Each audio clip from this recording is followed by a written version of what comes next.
Isang pinagpalang araw sa ating lahat. So, ngayong araw is May 7, 2024.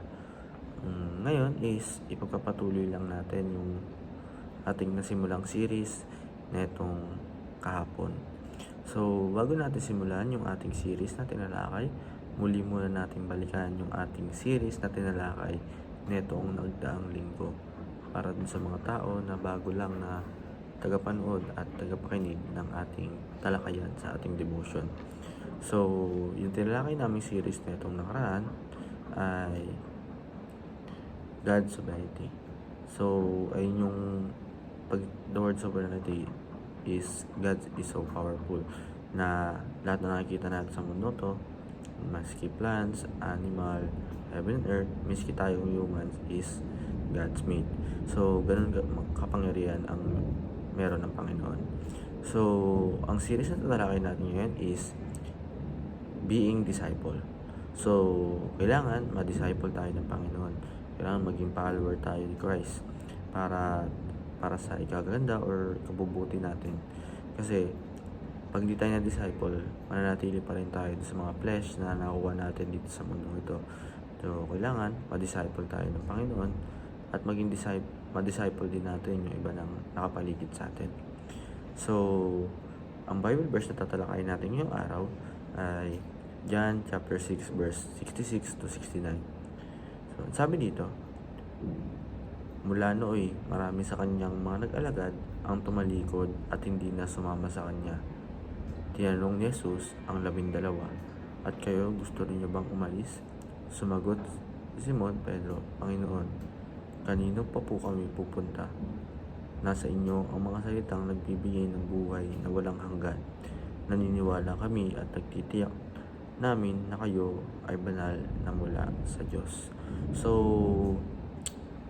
dito sa Bible verse na to is para mapalawak natin yung ating discussion or talakayan dito sa Bible verse at yung sa devotion natin, tayo ay dumako sa ating teaching at application. Ang una sa ating teaching, many wants bread but not the bread of life. So, for our understanding or yung paliwanag natin is maraming tao ang gusto ng mga ikabubuti or kalulugod ng kanilang sarili. Pero, mas pinipili nila yung mga flesh na nakuha natin dito sa mundong to.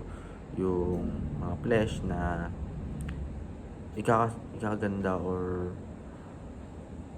ikakasarap natin, yung tingin natin na ikakasarap natin dito sa mundong to. Pero walang sino man or mas dumadami yung tumatangkilik doon kaysa tangkiligin yung bread na mula sa Diyos, yung pagkain ng ating spiritual or ng ikakalago ng ating spiritual life.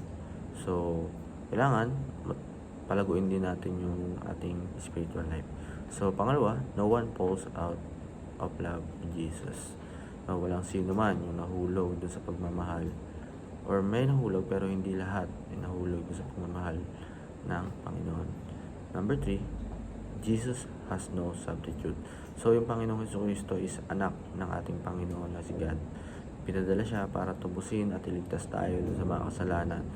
Kaya siya yung naging muka ni God para tubusin tayo. Siya yung pag nakikita tayo ni God is nakikita niya or nagsisimbolo sa atin si Jesus.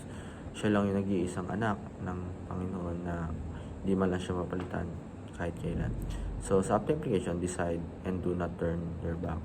Yung mag-decide tayo at huwag tayo mag-turn your back. Number 2, prove your salvation by loving Jesus. I-prove natin yung salvation natin gamit yung pagmamahal sa Panginoong Jesucristo. And sa last, always ask question, Lord, to whom shall we go? So, ayun lang po para sa araw na ito na may natutunan tayo sa ating patalakayan sa ating devotion. Yan po, God bless to all.